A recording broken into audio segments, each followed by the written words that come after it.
Бауырсақ ертегісі. Ертеде шал мен кемпір өмір сүріпті. Шал айтыпты: кемпірім, маған бауырсақ пісіріп бере қойшы, қарным ашты, депті. Кемпірі: жарайды, деп қалған оның барлығына бауырсақ пісіріпті. Бауырсақ суысын деп терезенің алдына қойып қойса, бауырсақ қашып кетіпті. Бауырсақ орманның ішінде келе жатса, алдынан қоян шығыпты. Қоян айтыпты: бауырсақ, бауырсақ, мен сені жеймін, депті. Бауырсақ: мені жемеші, саған өлең айтып беремін. Апамнан да қаштым, атамнан да қаштым, енді сенен де қашам, деп қашып кетіпті. Бауырсақ орманның ішінде ойнап келе жатыпты.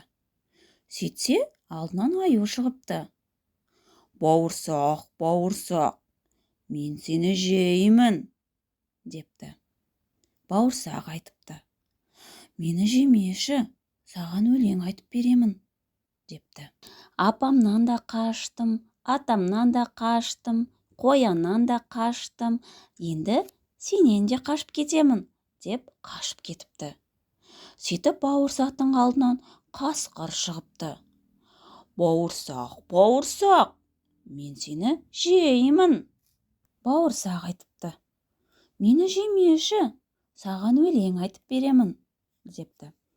Апамнан да қаштым, атамнан да қаштым, қояннан да қаштым, аюдан да қаштым, енді сенен де қашам, деп қашып кетіпті. Бауырсақ қасқырдан қашып келе жатса, алдынан түлкі шығыпты. Түлкі айтыпты: бауырсақ, бауырсақ, мен сені жеймін.